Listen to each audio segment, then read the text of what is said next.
इस वीडियो में सद्गुरु मन के एक आयाम मानस के बारे में बता रहे हैं, जो हर तरह की यादों का एक विशाल भंडार है। वे बताते हैं कि मानस में मौजूद स्मृति के 8 प्रकार होते हैं। जानते हैं इन 8 प्रकारों के बारे में। मन का अगला आयाम मानस कहलाता है। यह शरीर में किसी एक जगह नहीं होता, बल्कि पूरे शरीर में होता है। मानस यादों का एक विशाल भंडार है। आपके दिमाग में जितनी भी और जैसी भी यादें होंगी, आपके शरीर में उससे खरबों गुना ज्यादा यादें होंगी। आपको यह बिल्कुल याद नहीं होगा कि 7 पीढ़ी पहले आपके पूर्वज कैसे दिखते थे, लेकिन उनकी नाक फिलहाल आपके चेहरे पर विराजमान है। आज से लाखों साल पहले आपके पूर्वज कैसे दिखते थे,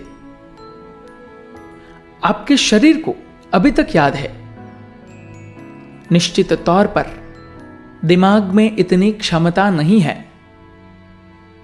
बुनियादी तौर पर स्मृति के 8 रूप होते हैं।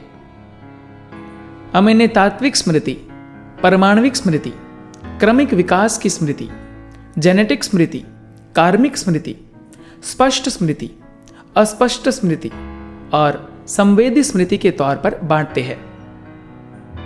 तात्विक स्मृति का मतलब है कि तत्वों की अपनी स्मृति।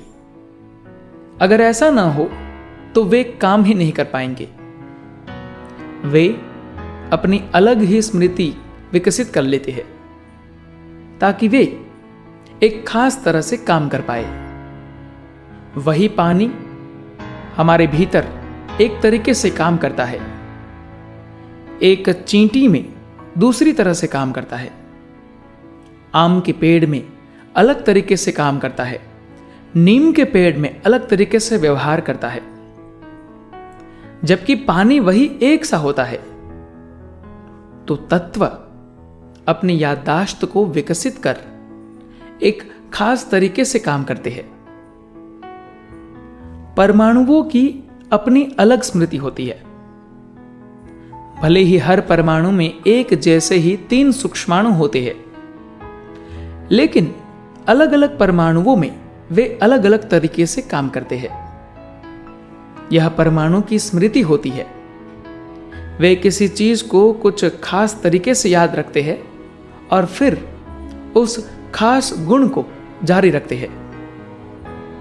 फिर क्रमिक विकास की स्मृति होती है। ऐसा कभी नहीं होता कि आप अपना खाना अगर कुत्ते को दे दे तो वह आपकी तरह बात करने लगे, या अगर कुत्ते का खाना आप खा ले तो आप उसकी तरह भौंकने लगे। ऐसी चीजें कभी नहीं होती, क्योंकि एक क्रमिक विकास की स्मृति होती है। इसी तरह से एक जेनेटिक स्मृति होती है। अगर आप अमेरिकी खाना खाते हैं तो आप अमेरिकी नहीं बन पाते। एक कार्मिक स्मृति होती है, जो आपने गौर किया होगा कि आपकी समझ से परे यह कितने अलग अलग तरीके से काम करती है। यह अपने ही तरीके से काम करती है।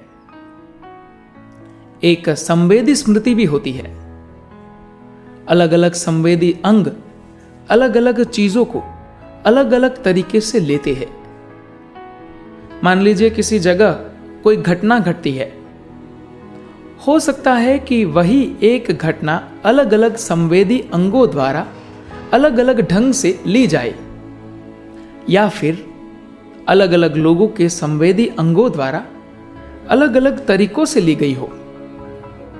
उसी के अनुसार स्मृति इकट्ठी होती है और फिर उसी हिसाब से यह मन में चलती है। इसके अलावा स्पष्ट स्मृति भी होती है, जिसका मतलब है सचेतन स्मृति, जिससे आप स्पष्टता से शब्दों में कह सकते हैं। फिर अस्पष्ट स्मृति भी होती है। यह स्मृति ऐसी है जो लगभग रोज कौंधती है। लेकिन आप कभी इसका अंदाजा ही नहीं लगा पाते क्योंकि यह सचेतन नहीं होती। तो इस तरह से कुल 8 तरह की स्मृतियां होती है। तो मानस एक विशाल काय स्मृति कोश है जो बुद्धि को चलाने के लिए लगातार खुराक दे रहा है।